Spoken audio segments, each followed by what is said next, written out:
আসসালামু আলাইকুম সুপ্রিয় দর্শক, কেমন আছেন সবাই?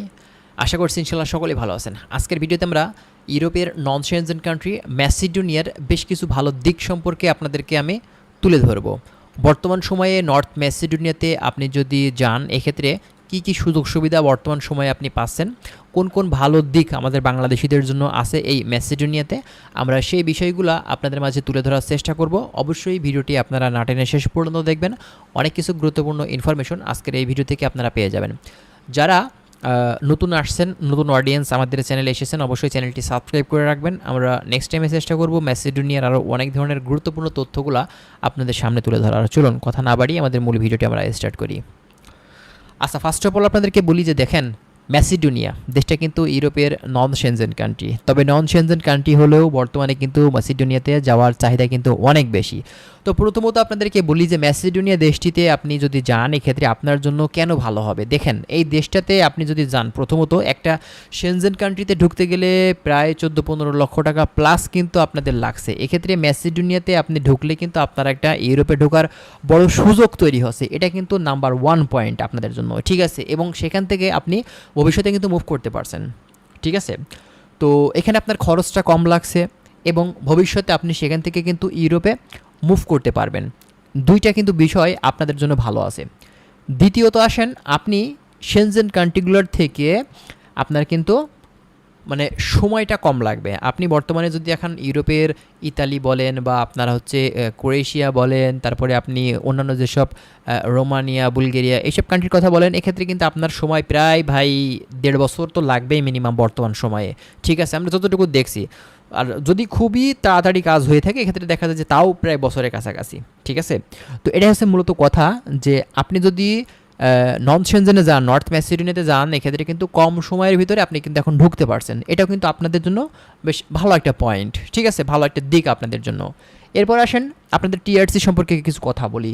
আপনারা ইউরোপের অন্যান্য দেশগুলোতে টিআরসি কার্ড আসলে কত সময়ে পাবেন, এটা কিন্তু দেখা যাচ্ছে আপনার 4 মাস 3 মাস এর ভেতরে কিন্তু পাওয়া যায়। তবে নর্থ ম্যাসিডোনিয়ার ক্ষেত্রে অনলি 1.5 থেকে 2 মাসের ভিতরে কিন্তু তারা টিআরসি কার্ড দিয়ে দেয়, কোম্পানিগুলো ভালো হওয়ার কারণে। তবে একটা জিনিস, সাপ্লাই কোম্পানিও কিন্তু থাকে, তবে সাপ্লাই কোম্পানি যে সবগুলোই খারাপ হয় তা কিন্তু না।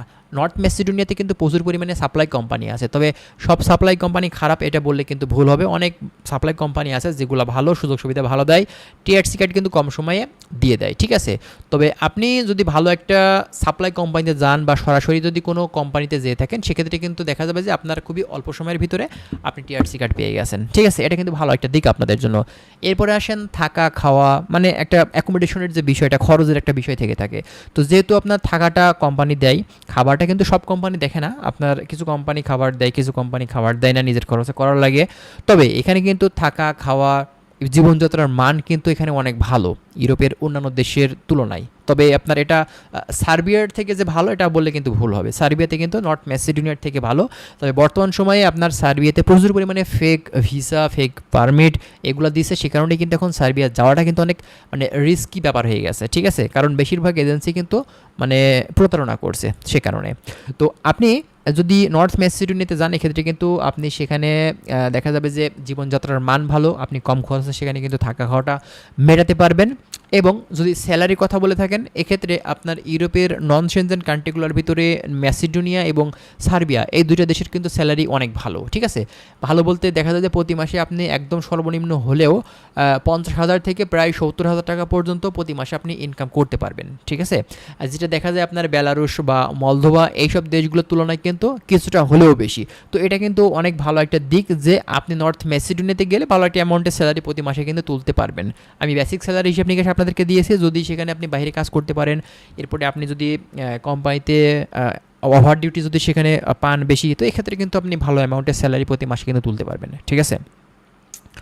এবং সর্বশেষ যে বিষয়টা আমি বলবো সেটা হচ্ছে বর্তমান সময় এখন ভিসা রেশিও ভালো এবং খুবই অল্প সময়ের ভিতরে আপনার ভিসাটা কিন্তু স্টিকার হয়ে যাবে, বর্তমান সময়ের কথা আমি কিন্তু বলছি, ঠিক আছে। তো সব কিছু মিলিয়ে যে 7-8টা পয়েন্ট আপনাদেরকে বললাম, বর্তমান সময়ে কিন্তু ম্যাসিডোনিয়ার জন্য এই পয়েন্টগুলো খুবই গুরুত্বপূর্ণ আপনাদের জন্য এবং ভালো একটা দিক আমি বলবো, ঠিক আছে। তো যাই হোক, আরও বিস্তারিত যদি আপনাদের জানার থাকে আপনারা আমাদেরকে কমেন্ট করে প্রশ্ন করতে পারেন, আমরা সেসব বিষয়গুলো নিয়ে কিন্তু আবারও কথা বলার চেষ্টা করব। ভালো থাকবেন। যারা ম্যাসিডোনিয়া সম্পর্কে আরও বিস্তারিত জানতে চান, অবশ্যই চ্যানেলটি সাবস্ক্রাইব করে আমাদের সাথেই থাকবেন। ভালো থাকবেন। আল্লাহ হাফেজ।